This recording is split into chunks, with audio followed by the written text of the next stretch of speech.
ओम नमः शिवाय। हर हर महादेव। गोपियां बोली, उद्धव जी, आप हमें गोविंद का दर्शन करा दे, प्यारे श्याम सुंदर से मिला दे। जहाँ श्री कृष्ण रहते हैं वहीं हमको भी ले चले। गोपियों की ये बात और विलाप सुनकर उद्धव जी स्नेह से विवल हो गए और बहुत अच्छा कहकर उनका अनुरोध स्वीकार कर लिया। तदंत श्री कृष्ण दर्शन के लिए ललायत रहने वाली समस्त व्रजांगनाएं बड़ी प्रसन्नता के साथ उद्धव जी के पीछे पीछे हो गई। वे मार्ग में उनकी बाल लीला की प्रिय गीत गाती जा रही थी। यदुपुरी के समीप पहुंचकर उन्होंने वहां के उद्यानों और वन श्रेणियों को देखा। तब वे परस्पर कहने लगे, यहाँ हमें अपने प्यारे कमल नयन नंदन नंदन का दर्शन होगा। द्वारका में जाने और लक्ष्मीपति का चिंतन करने से गोपियां समस्त पापों से मुक्त हो गई। उनके सारे बंधन छूट गए। धीरे धीरे वे मय सरोवर के तट पर आए। वहां उद्धव जी ने उनके चरणों में प्रणाम करके कहा, देवियों, तुम लोग यहीं ठहरो। महाबाहु श्री कृष्ण यहीं आएंगे और तुम सब लोगों का हित करेंगे।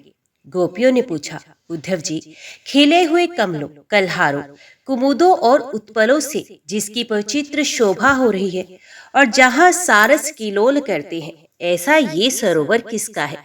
उद्धव जी ने कहा, माया जानने वाला महादैत्य मैं तीनों लोकों में विख्यात है। उसी ने ये सुंदर सरोवर बनाया है, अतः उसी के नाम से ये मय सरोवर कहलाता है। गोपियां बोली, अच्छा उद्धव जी, आप शीघ्र जाइए और प्यारे श्याम सुंदर को बुला लाइए। वे ही हमारे नयनों में आनंद की सृष्टि करते हैं। उन्हीं से हमारे तीनों तापों का नाश होता है। अतः शीघ्र उनका दर्शन कराइए। ये सुनकर उद्धव जी गए और भगवान श्री कृष्ण को शीघ्र बुला लाए। गोपियों ने देखा, देवकी नंदन आ रहे हैं। उनका श्रीअंग वनमाला से विभूषित है। मस्तक पर किरीट मुकुट जगमगा रहा है। कानों में मकराकर कुंडल चमचम कर रहे हैं। वक्षस्थल में श्रीवत्स का चिन्ह शोभा पा रहा है। उनकी बड़ी बड़ी भुजाएं हैं। उन्होंने रेशमी पीतांबर पहन रखा है।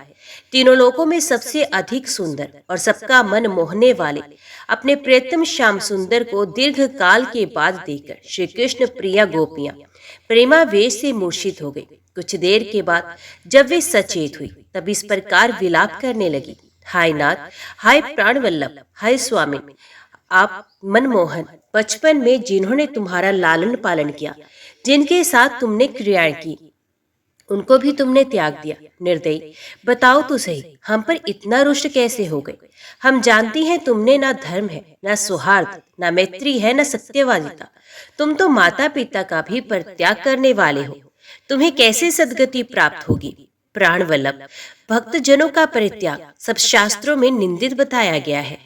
वीर, हमें वन में छोड़ते समय तुमने उन शास्त्र वचनों पर भी दृष्टिपात नहीं किया।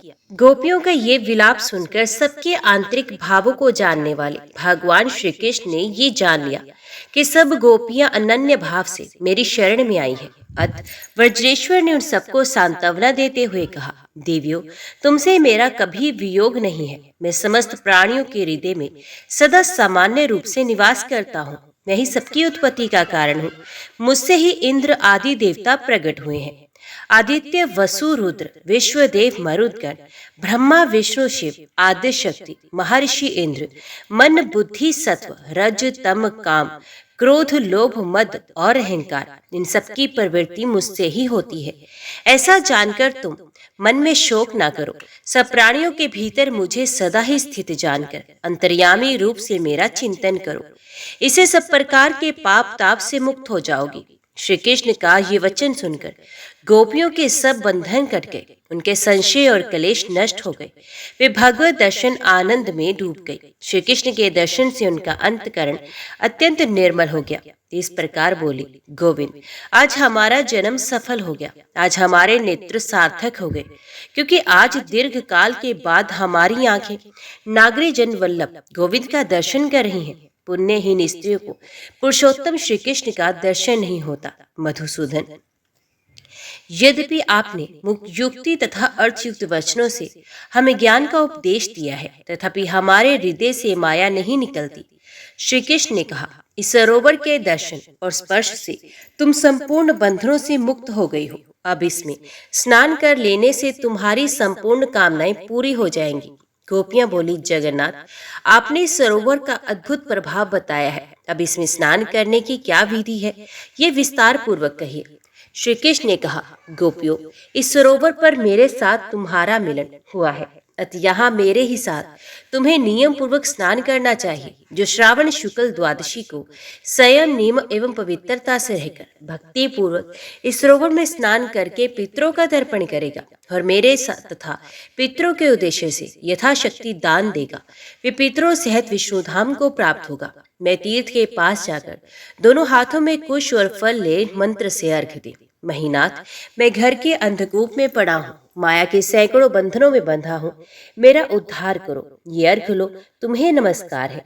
इस प्रकार अर्घ दे, भक्ति पूर्वक स्नान करे, भक्ति भाव से पितरों का तर्पण और श्राद्ध करे, सोने और चांदी की दक्षिणा दे, शक्कर मिलाया हुआ खीर, मधु आदि अर्पण करे। मुझे तुम लोगों का यहाँ दर्शन हुआ, अतः मुझे सदा इस जलाशय में आना और रहना चाहिए। प्यारी गोपियों, जो इस मय सरोवर में स्नान करता है उसे गंगा स्नान का फल और अक्षय वैकुंठ धाम प्राप्त होते हैं। उसके तीनों कुलों के पितृ मुक्त हो जाते हैं। वे स्वयं भी पुत्र पौत्रों से युक्त तथा धन धान्य से संपन्न होता है। जीवन भर सुख भोग कर अंत में श्री हरि के धाम को जाता है। श्री कृष्ण का ये वचन सुनकर गोपियों के मन में बड़ी प्रसन्नता हुई। उसमें सरोवर में स्नान करके वे समस्त बंधनों से मुक्त हो गई। श्याम सुंदर श्री कृष्ण के दर्शन से उनके हृदय में असीम आनंद हुआ था। उन्होंने माधव से मधुर वाणी में कहा, भगवान, दैत्य में श्रेष्ठ मैं धन्य है, जिसके बनाए हुए सरोवर में संपूर्ण देवताओं के साथ जगदीश्वर निवास करते हैं। प्रभु, यदि आप हम पर प्रसन्न हैं और हम आपके कृपा पात्र हैं, तो हमारे लिए भी एक तीर्थ का निर्माण कराइए, जहां रहकर आपके नामों का कीर्तन, आपका दर्शन तथा निरंतर आपके स्वरूप का ध्यान करने से हम परम गति को प्राप्त हो। श्री कृष्ण ने कहा, साध्वी गोपियों, तुम मेरी आत्मीयजन हो, तुम्हारा प्रिय कार्य अवश्य करूंगा। तुम सदैव मेरे अनुग्रह की पात्र हो, क्योंकि मैं सदा भक्ति के वशीभूत रहता हूँ। ऐसा कहकर भगवान श्री कृष्ण ने गोपियों के हित के लिए मय सरोवर के समीप एक दूसरे सरोवर का निर्माण कराया। उसमें अगाध जल था, कमल के पत्ते उसकी शोभा बढ़ा रहे थे। उस सरोवर का जल बड़ा ही स्वच्छ था। हंस, सारस और चक्रवाक आदि पक्षी उसे सुशोभित करते थे। कुमुद, उत्पल, कलहार और पद्मखंड उस सरोवर के श्रृंगार थे। उसके तट पर मुख्य मुख्य ब्राह्मण सिद्ध और विद्या धराकर रहने लगे। यदुकुल की स्त्रियां, बालक और उस जनपद के लोग दिन रात वहां भरे रहते थे। उस सरोवर को देखकर श्री कृष्ण ने कहा, गोपियों, मैं सरोवर के समीप सज्जनों के मन की भांति स्वच्छ जल से भरे हुए इस सरोवर को देखो। ये तुम्हारे ही लिए तैयार कराया गया है। तुम्हारे नाम से ही इसकी ख्याति होगी। तुम्हें और मुझे गोवाचक शब्द अभिष्ट है, अतः गो के नाम पर लोक में ये तीर्थ गो प्रचार नाम से प्रसिद्ध होगा। मैंने तुम सब गोपियों का प्रिय करने की इच्छा से इस सरोवर का निर्माण किया है, इसलिए ये गोपी सरोवर के नाम से भी विख्यात होगा। तुम लोग मेरे प्रति विशेष भक्ति के कारण यहाँ आई हो, अतः तुम्हें जो अभीष्ट हो या तुम्हारे मन में जो कुछ भी हो वे मांगो। गोपियां बोली, माधव, आप प्रसन्नता पूर्वक इस सरोवर में निवास करें। जहाँ आप है वहीं दान, व्रत, नियम, ओंकार, वष्टकार, स्वाहाकार, स्वधाकार, भुवरलोक और भूलोक, स्वरलोक और महलोक, जैन तप और सत्यलोक सबकी स्थिति है। देवता, असुर और मनुष्यों सहित ये संपूर्ण जगत श्री कृष्ण में ही है। तीनों लोगों को पवित्र करने वाली गंगा आपका चरणोदक ही तो है। आपके वक्षस्थल में लक्ष्मी और मुख में सरस्वती देवी का वास है। जगदीश्वर, आप यहाँ अपने सर्वभूत में स्वरूप से स्नान करें। महाबाहो, यहाँ की यात्रा करने से जो फल होता है उसका वर्णन कीजिए। श्री कृष्ण ने कहा, गोपियों सुनो, सदाचारी, शुद्ध, निर्धन, परोपकारी एवं कौटुंबी ब्राह्मण को आवश्यक सामग्री, बछड़ा, वस्त्र, आभूषण तथा शास्त्रोक्त दक्षिणा से युक्त गाय दान करने से जो फल प्राप्त होता है वे सब इस गोपी तीर्थ में स्नान करने मात्र से मिल जाता है। जो मनुष्य अनेक प्रकार के स्तोत्रों से स्तुति करते हुए मेरे विग्रह के साथ गाते बजाते गोपी सरोवर की यात्रा करते हैं, उन्हें कभी माता के गर्भ की यातना नहीं भोगनी पड़ती। वे समस्त मनोरथों को पाते और विष्णु लोक को जाते हैं। गोपी सरोवर में मंत्र से श्रद्धापूर्वक अर्घ देकर स्नान करना चाहिए। गोप रूपधारी परमात्मा विष्णु को नमस्कार है। गोप्रचार जगन्नाथ, ये अर्घ ग्रहण कीजिए, तुम्हें नमस्कार है। इस प्रकार विधि पूर्वक अर्घ दे, हाथ से तीर्थ की मिट्टी लेकर मस्तक पे लगाए और श्रद्धा पूर्वक स्नान करके देवताओं तथा पितरों का तर्पण करें। फिर एकाग्रचित हो भक्ति भाव से श्राद्ध करें और शास्त्र में बताए गए अनुसार स्वर्ण तथा रजत की दक्षिणा दे। ऐसा करने से मनुष्य उत्तम गति को पाता है। उसके तीनों कुलों के पितृ उत्तम लोक में जाते हैं। श्राद्ध करता पुरुष यदि पुत्र की इच्छा रखने वाला हो तो वे मन के अनुकूल पुत्र पाता है। जो गोपी सरोवर में स्नान करता है, जिस स्वर्ग और मोक्ष आदि जिस चीज वस्तु को चाहता है सब कुछ पा लेता है। जब तक जगत रहेगा तब तक ये सरोवर भी रहेगा, और जब तक सरोवर रहेगा तब तक तुम्हारी कीर्ति भी स्थिर रहेगी। मनुष्य लोक में जब तक कीर्ति बनी रहती है तब तक उसका स्वर्गलोक में रहना निश्चित है। इसमें स्नान करके निष्पाप हुए समस्त प्राणी परम गति को प्राप्त होंगे। भाद्रपद मास आने पर जल से भरे हुए पवित्र गोपी सरोवर में नियम पूर्वक स्नान करना होगा। तुम लोग कांत भाव से अथवा ब्रह्म भाव से मुझ परमेश्वर का चिंतन करते हुए परम उत्तम गति को प्राप्त होगी। इस प्रकार भगवान की आज्ञा पाकर उन गोप कन्याओं ने उन्हें नमस्कार किया और वे जैसी आई थी वैसे ही चली गई। इस प्रकार गोपियों को विदा करके उद्धव सह श्री कृष्ण अपने घर को गए। द्वारका में बहुत से आश्चर्यजनक तीर्थ हैं जो घोर कलयुग प्राप्त होने पर समुद्र में विलीन हो जाते हैं। भगवान श्री कृष्ण पृथ्वी का भार उतारकर और साधु पुरुषों को सन्मार्ग में स्थापित करके जब बड़े बूढ़े वंशवंशियों के साथ द्वारका चले गए, तब उनके दर्शन के लिए संपूर्ण देवताओं के साथ इंद्र, वरुण, यम, कुबेर, सूर्य तथा चंद्रमा वहां आए और श्री कृष्ण से मिलकर अपना कार्य सिद्ध कर लेने के पश्चात ब्रह्मा जी ने अपने नाम से वहां एक तीर्थ निर्माण कराया जो ब्रह्मकुंड कहलाया। ये सब पापों का नाश करने वाला तीर्थ है। ब्रह्मकुंड के तट पर उन्होंने सूर्य नारायण की स्थापना की। लोक पितामह ब्रह्मा जी संपूर्ण देवताओं के मूल हैं, अतः उनके द्वारा स्थापित उस तीर्थ को मूल स्थान कहते हैं। उस ब्रह्म तीर्थ को देखकर चंद्रमा ने भी अपने नाम से एक तड़ाग बनाया जो सब पापों का नाश करने वाला है। उस तेजस्वी तीर्थ को देखकर सब देवता बड़े प्रसन्न हुए। उन्होंने लोक सृष्टा ब्रह्मा जी से कहा, जो यहाँ स्नान करके पितरों का तर्पण करेगा तथा जो माघ शुक्ल सप्तमी को देवेश्वर मूल स्थान का पूजन करेगा, वे सब पापों से मुक्त हो धन धान्य से संपन्न होगा। ब्रह्मा जी ने उस सरोवर के तट पर एक शिवलिंग को भी स्थापित किया। फिर महाभाग इंद्र ने भी परम सुंदर सरोवर बनाकर वहां इंद्रेश्वर लिंग की स्थापना की। वहां स्नान करके मनुष्य इंद्रपद पाता है, अथवा भूतल पर इंद्रपद के नाम से प्रसिद्ध है। उसका दर्शन करके मनुष्य सब पातकों से मुक्त हो जाता है। अष्टमी और चतुर्दशी को इंद्रप्रद तीर्थ में स्नान करके जो इंद्रेश्वर की पूजा करता है वे मोक्ष पाता है। जब सूर्य मकर राशि पर स्थित हो उस समय उत्तरायण की संक्रांति के अवसर पर तथा विशेष शिवरात्रि को पार्वती सहित इंद्रेश्वर की पूजा करके जो मनुष्य रात्रि में जागरण करता है वे उत्तम लोक को पाता है। ब्रह्म तीर्थ और इंद्र सरोवर का दर्शन करके भगवान विष्णु के साथ अपनी एकता दिखाते हुए महादेव जी ने वहां एक तड़ाग बनाया। अथाह जल वाले उस सरोवर को देखकर पिनाक पाणी शिव जी ने ब्रह्मा और विष्णु के साथ उसमें स्नान किया।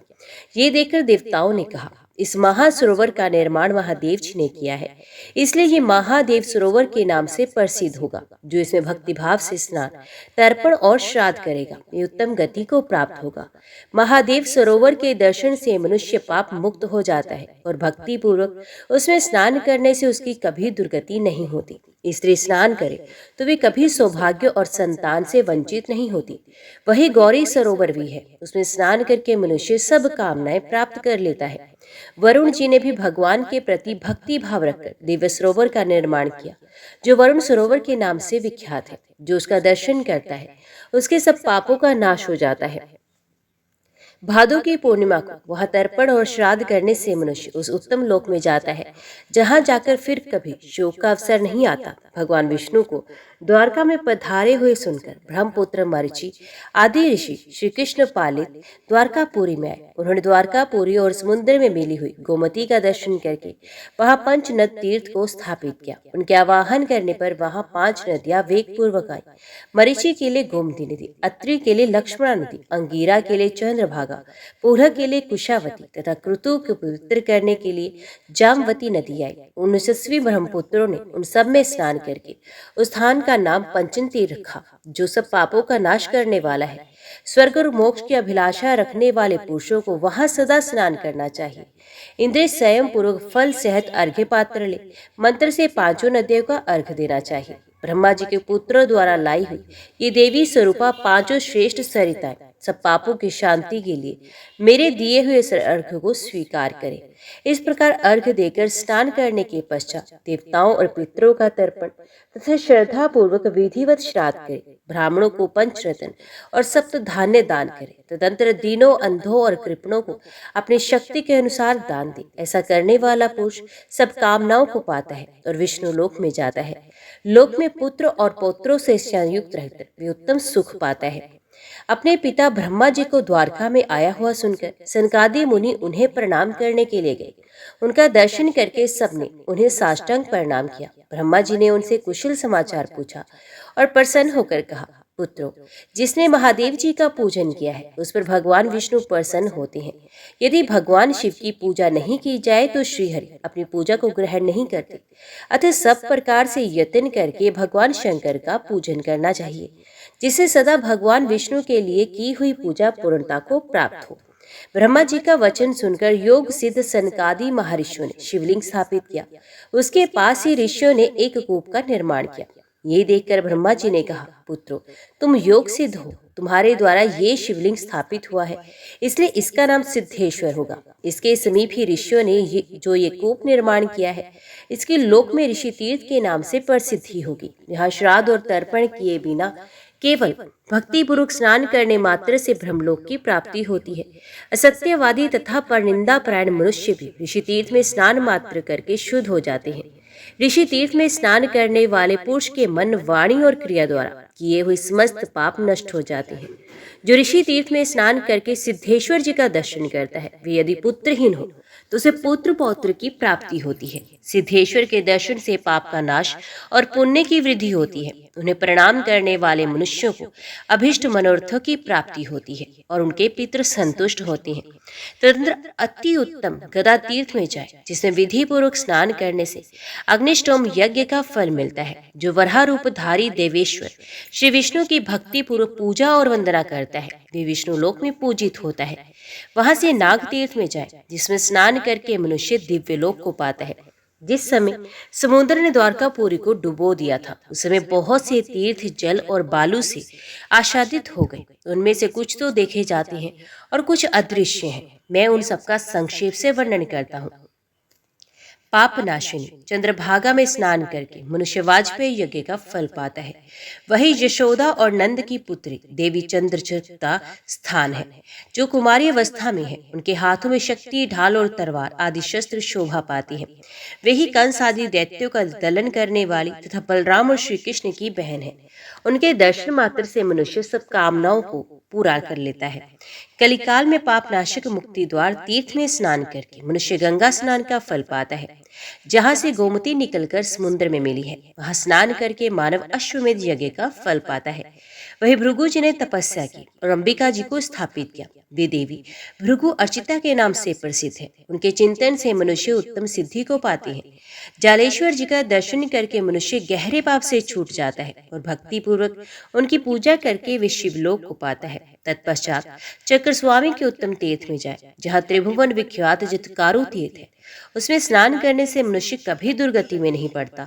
इन सब तीर्थों में स्नान करके मनुष्य यथा योगी दक्षिणा देने के पश्चात परम पुरुष श्री कृष्ण का पूजन करे। पहले जयंत का और उसके बाद पुलोम पुत्र का पूजन करना चाहिए।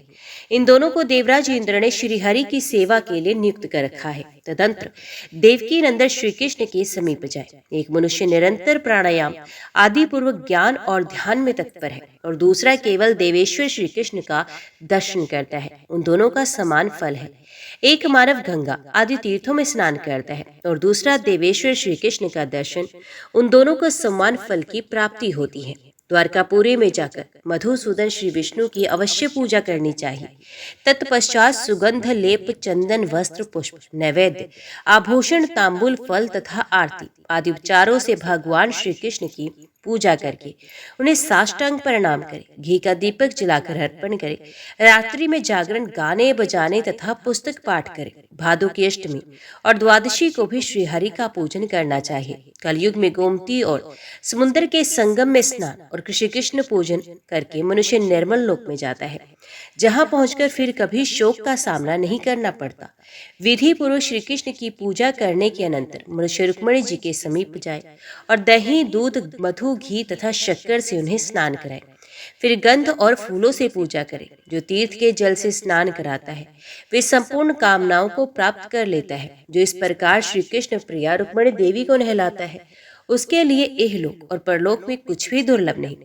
जो चंदन, रोली तथा कस्तूरी का लेप लगाता है वे कभी पुत्रहीनता और निर्धनता का कष्ट नहीं देखता। वे सदा भोग सामग्रियों से संपन्न, रूपवान तथा जन सम्मानित होता है। जो चमेली, सुगंधित कमल, कनेर, बेला, तुलसी, राज चंपा, जल में होने वाले फूल, केतकी तथा गुलाब आदि फूलों से, धूप, अगरू तथा गुग्गल से, सुंदर एवं कोमल वस्त्रों से भक्ति पूर्वक कृष्ण प्रिया रुक्मिणी की पूजा करता है और मणि एवं रत्नों के आभूषणों से उनका श्रृंगार करता है, उसके कुल में कोई भी दुखी, अधर्मी, निर्धन, पुत्रहीन, पापकर्मी, धूर्त तथा नीच सेवी नहीं होता। कलयुग में मनुष्यों को जगन माता रुक्मिणी देवी का भक्ष्य, भोज्य आदि निवेद्यों के द्वारा पूजन करना चाहिए।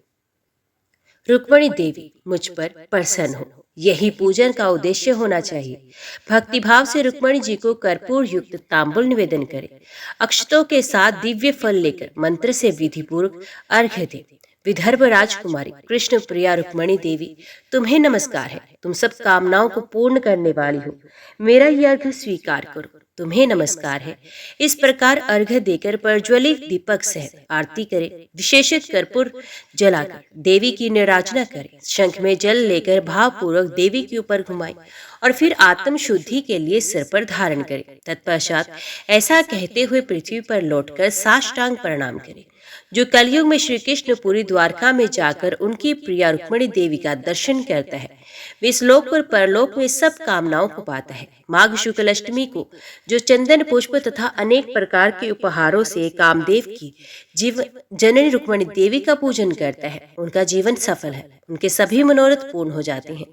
जो चैत्र और वैसाख में द्वादशी तिथि को कृष्ण सहित रुक्मिणी देवी का दर्शन करते हैं वे मानव धन्य हैं। उन्हें श्री कृष्ण के साथ उनके धाम में रहने का सौभाग्य प्राप्त होता है। जिन मानवों ने भाद्रपद मास में सदा ही श्री कृष्ण और रुक्मिणी का पूजन किया वे सब पापों से मुक्त हो वैकुंठ धाम में जाते हैं। जो कार्तिक शुक्ल द्वादशी को श्री कृष्ण सहित रुक्मिणी का दर्शन करता है उसका जीवन सफल हो जाता है और संतान परंपरा का कभी नाश नहीं होता। सूत जी कहते हैं, बलि को बांधने वाले भगवान विष्णु ने इस पुराण संहिता का संकलन किया है। उन्होंने कृपा पूर्वक महात्मा प्रहलाद को इसका उपदेश किया। दैत्यराज प्रहलाद ने ऋषियों के पूछने पर उनसे इसका वर्णन किया। जो मानव भक्ति पूर्वक इसको सुनता अथवा पढ़ता है वे संपूर्ण मनोरथों को पाता और विष्णु लोक में जाता है। इस विषय में महात्मा मार्कंडेय तथा राजा इंद्रद्युम्न का संवाद भी हुआ है जिसे बताया जाता है। मार्कंडेय जी बोले, इंद्रद्युम्न, कलयुग में जो मानव श्री कृष्ण का महात्म्य सुनते और पढ़ते हैं उनका यमलोक में निवास नहीं होता। जिन्हें सदा श्री कृष्ण की कथा प्राणों से भी प्रिय है उसके लिए इस लोक और परलोक में कुछ भी दुर्लभ नहीं। कलयुग में यदि चांडाल भी द्वारकापुरी में निवास करता है तो वे यतियों की गति पाता है। जो द्वारकापुरी की यात्रा करता है उसे मार्ग में प्रतिदिन कुरुक्षेत्र सेवन का फल प्राप्त होता है। कलयुग में जिनकी बुद्धि द्वारका की यात्रा और श्री कृष्ण का दर्शन करने में संलग्न होती है वे मानव धन्य है और उनका ये मनोरथ भी धन्य है। जिन्होंने कोटि अयुत पापों का नाश करने वाले श्री कृष्ण मुखारविंद का दर्शन किया है वे धन्य हैं, कृत्य हैं, वंदनीय हैं और संपूर्ण लोगों को पवित्र करने वाले हैं। जो मानव श्री कृष्ण के मस्तक पर दूध से स्नान कराते हैं उन्हें 100 अश्वमेध यज्ञों का पुण्य प्राप्त होता है। जो मनुष्य निष्काम भाव से श्री कृष्ण को स्नान कराता है वह मोक्ष पाता है। जो स्नान से भीगे हुए श्री कृष्ण विग्रह को वस्त्र से पोंछता है उसका जन्म भर का पाप नष्ट हो जाता है। जो जगदीश्वर श्री कृष्ण को स्नान कराकर उन्हें फूलों की माला पहनाता है, जो उनके स्नान काल में शंख बजाता है अथवा सहस्रनामों का पाठ कराता है उसे एक एक अक्षर पर कपिला गो के दान का तथा महर्षियों द्वारा रचित अन्य अन्य स्तोत्रों के पाठ का भी फल मिलता है। भगवान उनके समीप आते हैं और उनकी संपूर्ण कामनाएं पूर्ण करती हैं। जो श्री कृष्ण के स्नान काल में नृत्य और गान करता है, ताली बजाता जय जयकार करता है, योनि यंत्र से निकलने की, जन्म लेने की पीड़ा से छुटकारा पा लेता है। जो मानव कलयुग में श्री कृष्ण के गुणों का वर्णन करता है, वे पितरों सहित वैकुंठ धाम में निवास करता है। जो भांति भांति के कोमल वस्त्रों से पूजा करके माधव को धूप निवेदन करता है, वे विष्णु धाम में निवास करता है। जो भक्ति पूर्वक स्वर्ण रतन एवं मणियों के आभूषणों से श्री कृष्ण का श्रृंगार करता है, उन्हें वे उत्तम फल प्राप्त होता है, जो इंद्र, शिव, ब्रह्मा तथा मुनियों को भी ज्ञात नहीं। जो मानव कोमल तुलसी दलों से और शुद्ध वस्त्रों से देवकी नंदन श्री कृष्ण की पूजा करते हैं, उसे यज्ञकर्ताओं, दानवीरों, तीर्थ सेवियों, मातृ भक्तों तथा वेद रहित द्वादशी तिथि को भगवान विष्णु के आगे जागरण, नृत्य, गान और वैष्णव शास्त्र का पाठ करने वाले भक्तों को प्राप्त होने वाला फल मिलता है। तुलसी माला से पूजित होकर रुक्मिणी बल्लभ श्री कृष्ण पूर्वोक्त सभी फल प्रदान करते हैं। जैसे लक्ष्मी भगवान विष्णु को प्रिय है, उसी प्रकार उनसे भी अधिक तुलसी उन्हें प्रिय है। कलयुग में जहाँ कहीं भी तुलसी की माला से भगवान विष्णु का पूजन होता है, वहाँ द्वारका का समग्र पुण्य प्राप्त होता है। 8 अक्षरों वाला मंत्र श्री कृष्ण की कृपा प्राप्त करने वाला है।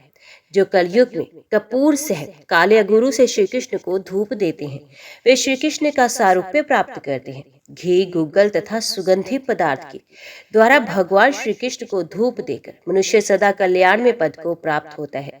जो श्री कृष्ण को अगुरु धूप देता है, वे सब पातकों का त्याग करके अत्यंत सुंदर रूप पाता है। जो श्री कृष्ण मंदिर के द्वार पर प्रतिदिन दीपमाला जगाता, वे 7 दीपों से युक्त पृथ्वी का सम्राट होता है। जो श्री कृष्ण के आगे सुगंधित नैवेद्य निवेदन करता है, उसके पितृ कल्प पर्यंत नित्य तृप्त रहते हैं। जो कपूर और सुपारी के साथ तांबुल निवेदन करता है, उसे देवपद की प्राप्ति होती है। जो भगवान श्री कृष्ण के आगे जल से भरा हुआ कलश और कमंडलू निवेदन करता है, उसके पितृ एक कल तक जल पीने की इच्छा नहीं रखते। जो भगवान श्री कृष्ण के मनोहर फल भेंट करता है, उसके उत्तम मनोरथ कल्प पर्यंत सफल होते रहते हैं। जो देव श्री कृष्ण की परिक्रमा करता है, उसके कुल में किसी को यमलोक का दंड नहीं भोगना पड़ता। जो श्री कृष्ण के मंदिर में सुंदर पुष्प मंडप बनाता है, ये कोटि कोटि पुष्पक विमानों द्वारा दिव्यलोक में क्रीड़ा करता है। जो श्वेत चवर की हवा देकर श्री कृष्ण को प्रसन्न करता है, दिवेश्वर श्री कृष्ण उसके मस्तक को अपने मुंह से चूमते हैं। जो श्री कृष्ण के मंदिर को केले के खंभों से सुशोभित करता है, उसका स्वागत देवराज स्वयं करते हैं। जो मनुष्य श्री कृष्ण मंदिर को ध्वजा पताकाओं से सजाता है, वे सदापुरुष सूर्यलोक में निवास करता है। जो श्री कृष्ण मंदिर के ऊपर ध्वजा आरोपण करता है, उसका ब्रह्मलोक में निवास रहता है। जो देव श्री कृष्ण के आंगन को स्वस्तिकों से विभूषित करता है, वे तीनों लोकों में क्रीड़ा करता है। जो मानव शंख में जल लेकर भगवान श्री कृष्ण के ऊपर घुमाता है, वे पूरे कल्प भर क्षीरसागर में भगवान विष्णु के समीप निवास करता है। जो विष्णु सहस्त्रनाम अथवा अन्य स्तोत्रों का पाठ करते हुए भगवान श्री कृष्ण की परिक्रमा करता है, उसे पग पग पर 7 दीपों वाली पृथ्वी की परिक्रमा का पुण्य प्राप्त होता है। जो उन्हें साष्टांग प्रणाम करता है, उसे 10,000 अश्वमेध यज्ञों का फल प्राप्त होता है। जो मीठे स्वर वाले उत्तम गीतों से भगवान श्री कृष्ण को संतुष्ट करता है, उसे सामवेद के पाठ का फल प्राप्त होता है। जो प्रसन्नचित होकर भक्ति भाव से श्री कृष्ण के सम्मुख नृत्य करता है, वे अपने समस्त पापों को भस्म कर देता है। जो श्री कृष्ण के समीप आकर भक्ति भाव से सचित वाचन करता है, उसे एक एक अक्षर में 100 कपिला दान का पुण्य मिलता है। जो ऋग्वेद, यजुर्वेद और सामवेद की वाणी से श्री कृष्ण को संतुष्ट करते हैं, उन्हें ब्रह्मलोक का निवास प्राप्त होता है। जो योगी पुरुष श्री कृष्ण के समीप योग शास्त्र और वेदांत का पाठ करते हैं, वे सूर्यमंडल को भेद कर भगवान विष्णु के धाम में जाते हैं। श्रीमद् भागवत गीता, विष्णु सहस्त्रनाम, भीष्म सत्वराज, अनुस्मृति और गजेंद्र मुख, ये 5 स्तोत्र श्री कृष्ण को अत्यंत दुर्लभ प्रतीत होते हैं, बहुत प्रिय लगते हैं। श्री कृष्ण के समीप जो श्रीमद् भागवत का पाठ करते हैं, वे योगियों के साथ क्रीड़ा करते हैं। जो वहाँ रामायण, महाभारत और पुराणों का पाठ करता है, उसे मोक्ष प्राप्त होता है। जो गोमती के जल में स्नान करके पवित्र हो श्री कृष्ण के मुखारविंद का दर्शन करते हैं, उनके दर्शन से 100 वर्षों का पातक नष्ट हो जाता है। संसार में वे मनुष्य धन्य है जो कलयुग में द्वारकापुरी जाकर गोमती और समुद्र के संगम में देवताओं और पितरों का तर्पण करते हैं। वे हरिद्वार, प्रयाग, गया, कुरुक्षेत्र, पुष्कर, प्रभास श्रीस्थल और शुक्ल तीर्थ के सेवन का तथा सहस्रों चंद्रायण व्रत का फल पाते हैं। द्वारकापुरी धन्य है। जहाँ गोमती नदी बहती है। जो कलिकाल में पाप से मोहित होकर गोमती के जल में स्नान नहीं करते, उनके पाप बंधन का नाश कैसे होगा? श्री कृष्ण ने कलिकाल के लिए गोमती नदी को स्वर्गलोक की सीढ़ी बनाया है, मनुष्यों के मन को आनंद देने वाली तथा स्नान मात्र से मोक्ष प्रदान करने वाली है। राजन, जहाँ गोमती के जल से मिला हुआ समुद्र जाग रहा है, जहाँ भगवान श्री कृष्ण विराज रहे हैं और जहाँ पूजन करने पर मोक्ष देने वाली शिलाएं उपलब्ध होती हैं, वहां चलो, जहाँ की मिट्टी भी चक्र से चिन्हित होकर कलयुग में पाप का नाश करने के लिए स्थित है, जो पूरी दैत्य दानव राक्षस और देवताओं को भी शरण देने वाली है। जैसी देवकी नंदन श्री कृष्ण कलिकाल में कभी नहीं छोड़ते, उस द्वारकापुरी का कौन सेवन नहीं करेगा? जो मनुष्य द्वारका में श्री कृष्ण चंद्र के मुखारविंद का तीनों समय दर्शन करते हैं, उनकी करोड़ों कल्पों में भी पुनरावृत्ति नहीं होती। जो विधवा स्त्री द्वारका में निवास करती है, वे परम पद को प्राप्त होती है। जो द्वारकापुरी को नहीं किया, वे इस संसार में पुत्र लेकर भी क्या करेगा? श्री कृष्ण की द्वारकापुरी में जाकर जो तुलसी दलों में उनकी पूजा करता है, उसने जन्म का फल पा लिया और पितरों को उतार दिया। जो श्री कृष्ण के श्री विग्रह से उतारी हुई प्रसाद स्वरूपा तुलसी माला धारण करता है, वे एक एक पत्ते में 10 अश्वमेध यज्ञों का फल पाता है। जिसके मस्तक पर तुलसी के काष्ठ की माला शोभा देती है, उस मानव के शरीर में साक्षात श्री हरि विराजमान होते हैं। जो कलयुग में तुलसी काष्ठ माला से विभूषित होकर पुण्य क्रम करता है तथा देवताओं और पितरों का पूजन करता है, उसका भी सत्कर्म कोटि गुना हो जाता है। तुलसी काष्ठ की माला देखकर यमराज के दूत दूर भाग जाती हैं। जिसके घर में तुलसी का काष्ठ तथा उसकी सूखी या हरी पत्ती रहती है, उसके घर में कहीं से पाप का संक्रमण नहीं होता। जो तुलसी माला से भूषित होता है, उसके हृदय में भगवान श्री कृष्ण के प्रति अविचल भक्ति होती है तथा इससे इहलोक और परलोक में भय प्राप्त नहीं होते। उसके दुःस्वप्न अपशगुन और शत्रु भय का निवारण हो जाता है। बोधनी, शयनी, त्रिसप्शर और पक्षवर्धनी एकादशी अवश्य करनी चाहिए। अष्टमी के भी जयंती, विजया और जया आदि कई भेद हैं। ये सब पापों का नाश करने वाली तथा श्री कृष्ण को अत्यंत प्रिय है। महाभारत में कौरव सेना के मारे जाने और समस्त योद्धाओं के नष्ट हो जाने पर अर्जुन भक्ति भाव से श्री कृष्ण के समीप गए और उनकी परिक्रमा तथा प्रणाम करके हाथ जोड़कर बोले, भगवान शंखोद्धार तीर्थ का फल बताइए। श्री भगवान बोले, महाबाहु, जो मनुष्य घर में रहकर भी शंखोद्धार तीर्थ का स्मरण करते हैं, उनकी पुनरावृत्ति नहीं होती। जो शंखोद्धार तीर्थ में जाकर मन ही मन भगवान शंखधर का स्मरण करते हैं, वे विष्णु लोक में निवास करते हैं। जो शंखोद्धार तीर्थ का दर्शन करता है, वे स्वर्गलोक को जाता है। अर्जुन, यदि शंखोद्धार तीर्थ की यात्रा करने वाला मनुष्य मार्ग में ही मर जाए तो शंखोद्धार का दर्शन ना कर सके तो भी मुझे वैसा ही प्रिय है जैसी कि लक्ष्मी। मनुष्यों को अपने घर में रहते हुए भी शंखोद्धार तीर्थ और शंखधारी भगवान विष्णु का स्मरण करना चाहिए। करोड़ों सूर्य ग्रहण के समय सरस्वती तीर्थ में जो फल होता है, वही आधे पल में शंखोद्धार तीर्थ के दर्शन से हो जाता है। जो मनुष्य शंखोद्धार तीर्थ में स्नान करके शंखधारी श्री हरि का दर्शन करता है, उसके पुण्य की कोई संख्या नहीं। मनुष्य तभी तक संसार में तथा पाप पूर्ण नरक में भटकते हैं जब तक कलिमल नाशक शंखोद्धार तीर्थ का दर्शन नहीं करते। शंखोद्धार तीर्थ में स्नान करके मनुष्य फिर जन्म नहीं लेता। शंखोद्धार तीर्थ के समान मोक्षदायक तीर्थ प्राय नहीं देखा जाता। 3.5 करोड़ तीर्थ कहे गए।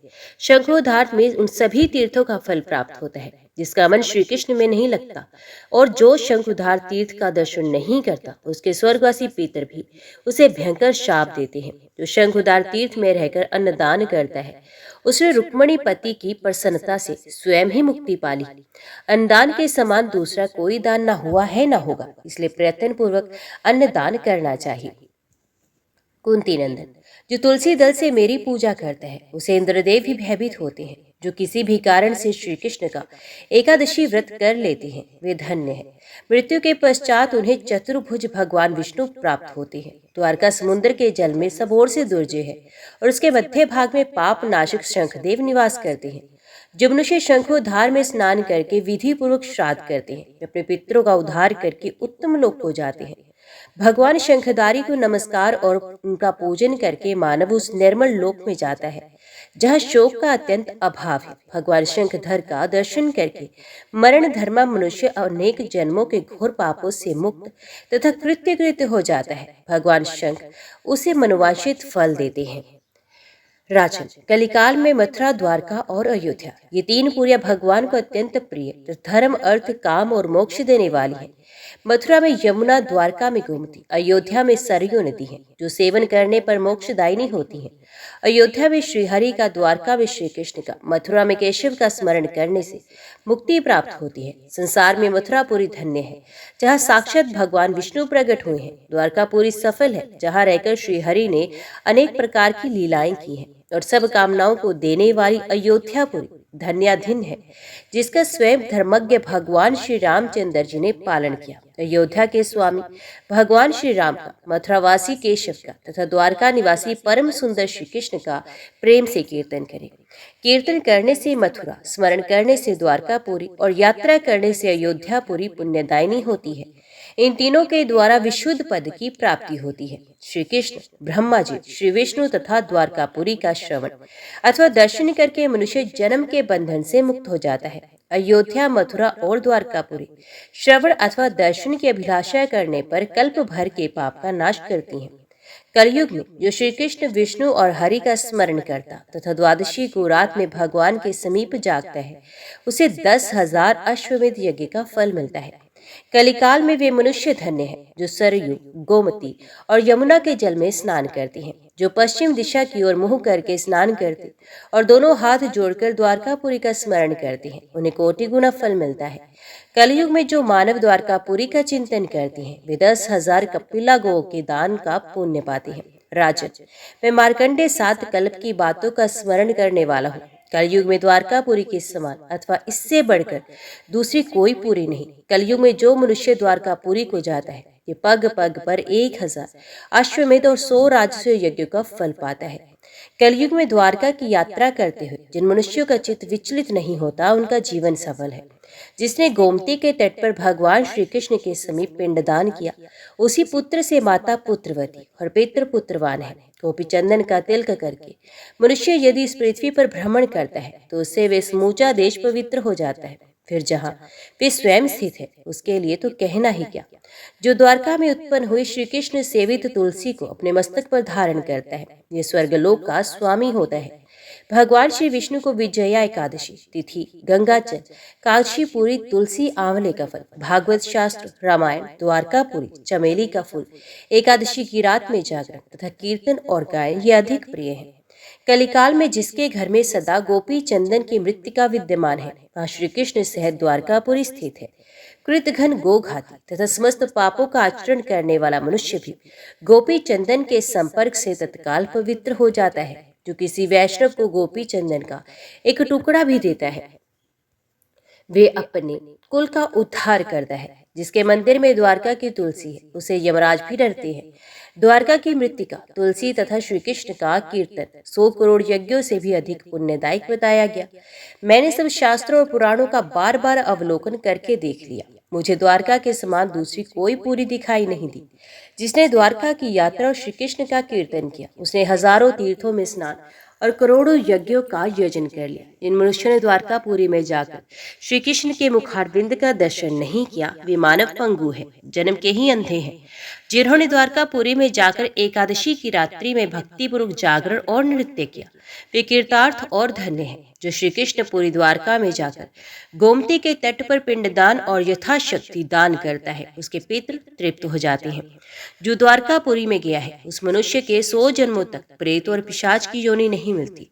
जो मनुष्य वैशाख मास में हिंडोले पर बैठे हुए श्री कृष्ण का दर्शन करते हैं, उनके पुत्र पौत्र पर पितामह, ससुर, दास, भृत्य और पशु भी भगवान श्री विष्णु के साथ क्रीड़ा करते हैं। जो मानव कलिकाल में श्री कृष्ण के समीप द्वादशी को उपवास करते हैं, उनमें तथा श्री कृष्ण में कोई अंतर नहीं।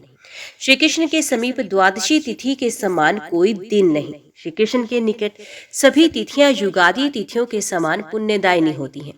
कलयुग में अधिक पुण्यात्मा पुरुषों को द्वारकापुरी का सेवन करना चाहिए। कली में श्री कृष्ण की कृपा के बिना कोई द्वारकापुरी में नहीं जा सकता। श्री कृष्ण का दर्शन करने के लिए शिव आदि देवता सदा द्वारकापुरी जाते हैं। जो कृष्ण कृष्ण का कीर्तन करता है, उसका जीवन सफल है, उसकी चेष्टा सफल है और उसी की वाणी सफल है। द्वारकापुरी में अपने पुत्र को देखकर नरक से छूटे हुए पितृ स्वर्ग में स्थित होकर हंसते, गाते और उछलते हैं। मनुष्यों का जो गुप्त पातक है उसे गोमती अपना स्मरण और कीर्तन करने से भी नष्ट कर देती है। फिर उसकी स्तुति की जाए तब तो कहना ही क्या। जो कलिकाल में वर्धनी एकादशी को उपवास करते हैं वे दुर्लभ है। द्वारका, गया और वर्धनी एकादशी, इन तीनों का पुण्य फल एक सा बताया गया। वर्धनी एकादशी सबसे बढ़कर है क्योंकि उस दिन उपवास करके द्वादशी को पारण करने पर भगवान विष्णु का परम पद अनायास ही प्राप्त हो जाता है। वर्धनी एकादशी को उपवास करने से घर में ही तीर्थ सेवन, तपस्या का अनुष्ठान और मोक्ष प्राप्त हो जाते हैं। वर्धनी एकादशी द्वारकापुरी, गंगा, गया, गोविंद जी का दर्शन, गोमती, गोकुल, गीता और गोपी चंदन, ये दुर्लभ है। जो मनुष्य भगवान श्री कृष्ण में मन लगाकर इस प्रसंग को सुनते हैं वे 1000 अश्वमेध यज्ञ का फल पाता है। जो एकादशी की रात में जागरण करते समय भगवान केशव के इस महात्म्य को सुनेंगे वे सब पाप से मुक्त हो जाएंगे और वैकुंठ धाम को जाएंगे। जो मानव इसे प्रतिदिन भक्ति पूर्वक पढ़ेंगे अथवा सुनेंगे वे तुलादान का फल पाएंगे। एकादशी को जो थोड़ा भी दान किया जाता है वे कोटि गुना होता है, ऐसा जानना चाहिए। ओम नमः शिवाय। हर हर महादेव। आज की वीडियो में इतना ही। उम्मीद करती हूँ वीडियो आपको पसंद आई होगी। वीडियो पसंद आई हो तो वीडियो को लाइक और चैनल को सब्सक्राइब जरूर कीजिएगा। ओम नमः शिवाय लिखकर कमेंट बॉक्स में अपनी हाजिरी और अपने सुझाव देना ना भूलेगा। तो मिलते हैं अगली कथा अगले अध्याय के साथ। तब तक के लिए देखते तो सुनते रहिए। जय मां गंजक, जय माता दी।